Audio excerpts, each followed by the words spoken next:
Dagon, autor Howard Phillips Lovecraft. Escribo esto bajo una considerable tensión mental, ya que al caer la noche mi existencia tocará su fin. Sin un centavo y agotada la provisión de droga, que es lo único que me hace soportable la vida, no podré aguantar mucho más esta tortura y me arrojaré por la ventana de esta buhardilla a la mísera calle que hay debajo.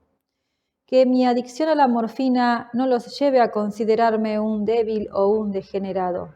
Cuando hayan leído estas páginas apresuradamente garabateadas, podrán comprender, aunque no completamente, por qué debo buscar el olvido o la muerte. Fue en una de las zonas más abiertas y desoladas del Gran Pacífico, donde el buque del que yo era sobrecargo fue alcanzado por el cazador de barcos alemán. Entonces, la Gran Guerra se encontraba en sus comienzos y las fuerzas oceánicas del Uno aún no habían llegado a su posterior decadencia. Nuestra nave fue presa según las convenciones y su tripulación tratada con el respeto y consideración debida a prisioneros de guerra. De hecho, la disciplina de nuestros captores era tan relajada que 5 días más tarde logré huir en un pequeño bote con agua y provisiones para bastante tiempo. Cuando finalmente me encontré a la deriva y en libertad tenía muy poca idea de mi posición. No siendo navegante avesado tan solo, podía suponer vagamente, por el sol y las estrellas, que me encontraba al sur del Ecuador. Desconocía mi longitud y no había a la vista ni islas ni costas. El tiempo permanecía bonancible y durante un número indeterminado de días navegué sin rumbo bajo el sol abrasador, esperando el paso de un barco o la llegada a las playas de alguna tierra habitable. Pero ni barcos ni tierra hacían su aparición, y yo comencé a desesperar en mi soledad en medio de aquella oscilante inmensidad del mar. El cambio tuvo lugar mientras dormía. Jamás conocí los detalles, ya que mi sueño, aunque problemático y repleto de visiones, fue ininterrumpido.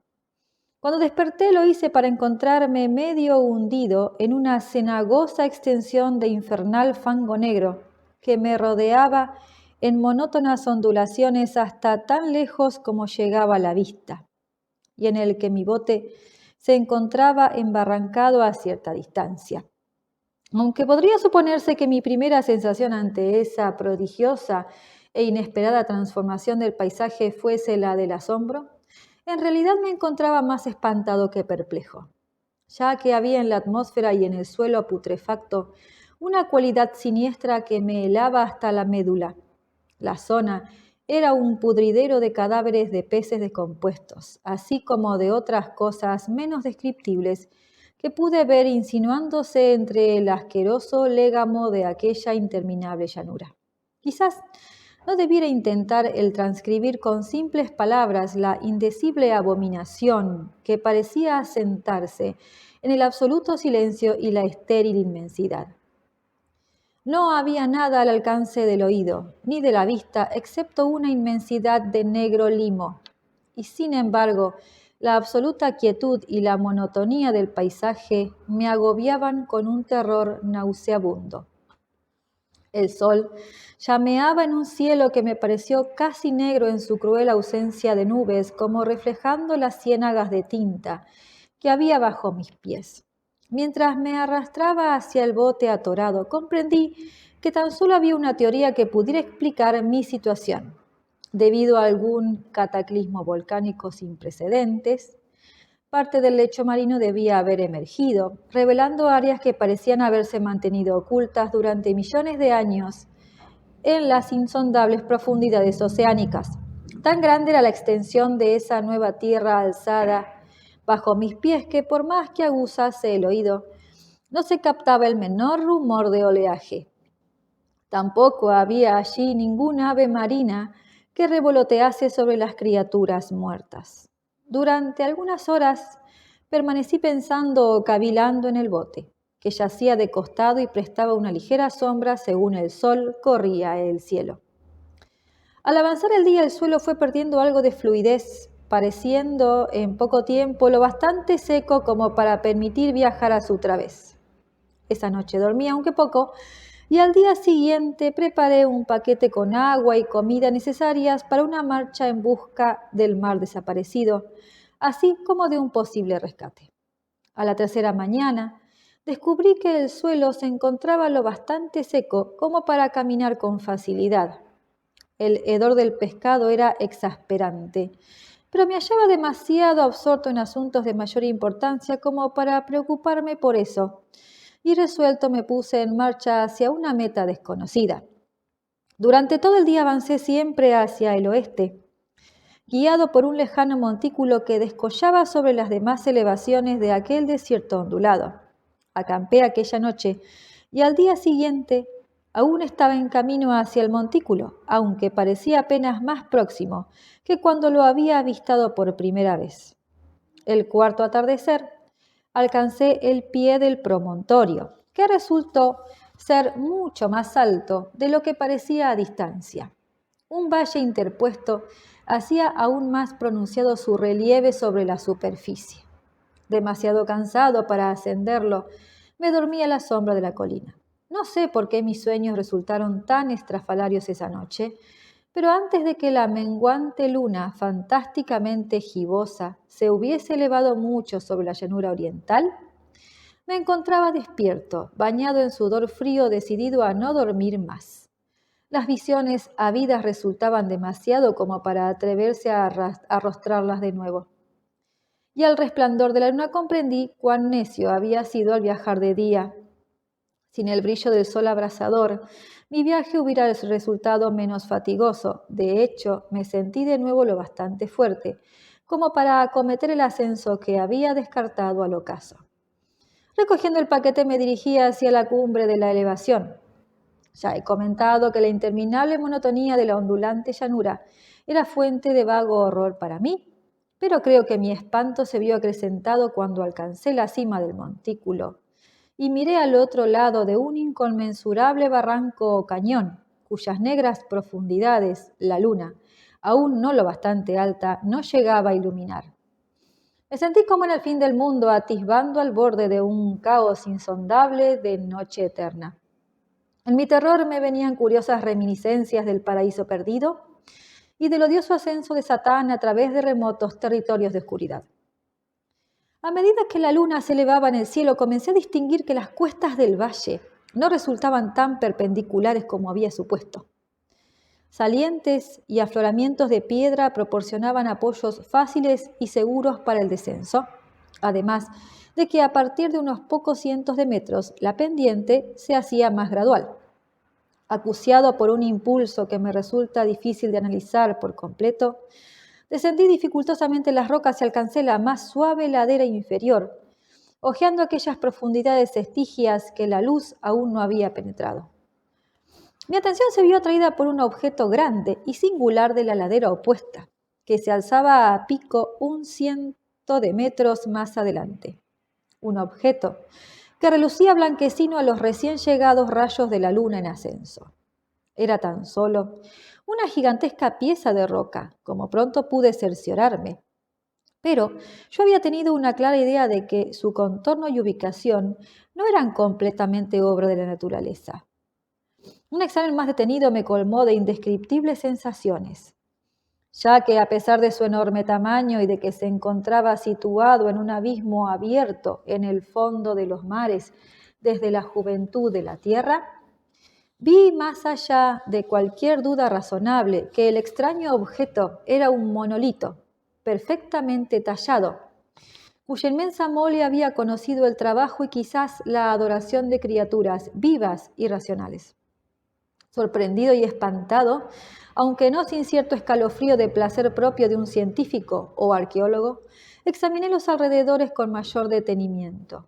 La luna, ahora próxima al cenit, brillaba de forma extraña y vívida sobre los colosales peldaños que circundaban el abismo, revelando el hecho de que un regato de agua fluía al fondo, perdiéndose de vista en ambos sentidos y casi llegando a lamer mis pies cuando fui a detenerme al pie de la ladera. Al otro lado del barranco, las pequeñas olas golpeteaban la base del ciclópeo monolito, en cuya superficie puede ver entonces cinceladas inscripciones y toscos relieves. La escritura estaba formada por un sistema de jeroglíficos desconocidos para mí, distinto a cuanto hubiera visto en los libros. Consistía en su mayor parte en símbolos acuáticos convencionales, tales como peces, anguilas, pulpos, crustáceos, moluscos, ballenas y cosas así. Algunos caracteres obviamente representaban seres marinos desconocidos para el mundo moderno, pero cuyos cuerpos en descomposición yo había observado en la llanura surgida del océano. Sin embargo, lo que más me fascinó fueron las tallas figurativas, claramente visibles con claridad al otro lado del agua interpuesta, gracias a su enorme tamaño, formaban un cúmulo de bajorrelieves cuyos motivos hubieran podido despertar la envidia de un doré.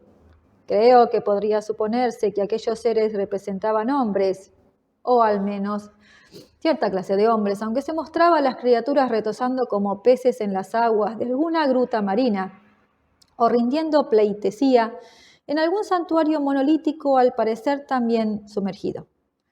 No osaré entrar en detalles acerca de sus formas y rostros, ya que el simple recuerdo aún me provoca vértigos grotescos, más allá de la imaginación de un Poe o un Bulwer. Resultaban en líneas generales condenadamente humanos, a pesar de sus manos y pies palmeados, labios espantosamente gruesos y fofos, vidriosos ojos saltones, así como otros rasgos aún menos agradables de recordar. Cosa bastante curiosa, parecían cincelados, sin guardar proporción con su escenario oceánico, ya que una de las criaturas era representada en el acto de matar a una ballena retratada como apenas un poco más grande. Reparé, como digo, en su deformidad y extraña estatura, pero enseguida decidí que se trataba sencillamente de los imaginarios dioses de alguna primitiva tribu de pescadores o marineros. Una tribu cuyo último descendiente había muerto antes de que naciera el primer antepasado del hombre de Piltdown o el del Neandertal. Aturdido por este inesperado vistazo a un pasado más allá de la imaginación del más aventurado de los antropólogos, estuve meditando mientras la luna vertía extraños reflejos en el silencioso canal que había ante mí. Entonces, repentinamente, lo vi. Con tan solo un ligero chapoteo indicando su llegada a la superficie, el ser apareció sobre las oscuras aguas, inmenso, semejante a un polifemo espantoso, se lanzó como un tremendo monstruo de pesadilla hacia el monolito, al que rodeó con sus gigantescos brazos escamosos, al tiempo que abatía su monstruosa cabeza para prorrumpir en algunos sonidos pausados. Creo que enloquecí entonces. De mi frenético remonte de la ladera y el risco, así como de mi delirante regreso al bote embarrancado, poco es lo que recuerdo. Creo que canté durante largo trecho y que reía de forma extraña cuando ya no fui capaz de seguir cantando. Guardo confusos recuerdos de una gran tormenta desencadenada algún tiempo después de llegar al bote, y de alguna manera sé que oí retumbar de truenos, así como otros sonidos que la naturaleza profiere tan solo en sus más desbocados momentos. Cuando volví de entre las sombras, me hallaba en un hospital de San Francisco, llevado allí por el capitán del barco norteamericano, que había recogido mi bote en mitad del océano. Había hablado mucho durante mi delirio, pero descubrí que habían prestado escasa atención a mis palabras. Mis salvadores nada sabían de tierras afloradas en el Pacífico, y no vi la necesidad de insistir sobre cosas que sabían no creerían. En cierta ocasión acudí a un famoso etnólogo y lo entretuve con curiosas preguntas acerca de la vieja leyenda filistea de Dagón, el dios pez, pero advirtiendo enseguida que era irremisiblemente convencional, desistí de mi interrogatorio. Es durante la noche, sobre todo cuando la luna está en cuarto menguante, cuando veo al ser. Probé la morfina, pero la droga ha resultado ser tan solo una solución pasajera y me ha atrapado entre sus garras como esclavo, sin esperanza de remisión. Así que voy a acabar con todo, habiendo escrito una relación completa para el conocimiento o la engreída diversión de mis semejantes. A menudo me pregunto si no habrá sido toda una fantasía, un simple monstruo de la fiebre sufrida mientras yacía preso de la insolación y enloquecido en el bote descubierto, tras mi huida del buque de guerra alemán. Eso me digo, pero siempre me viene una espantosa y vívida imagen a modo de respuesta. No puedo pensar en el profundo mar sin estremecerme ante los indescriptibles seres que puede que en este mismo instante están reptando y removiéndose en sus fondos cenagosos, adorando arcaicos ídolos de piedra y tallando sus propias y detestables imágenes en obeliscos submarinos de resumante granito. Sueño con el día en que puedan emerger entre el oleaje y sumergir entre sus garras a los restos de una humanidad débil y agotada por la guerra, el día en que la tierra se hunda y el oscuro lecho marino se alce entre el pandemonium universal.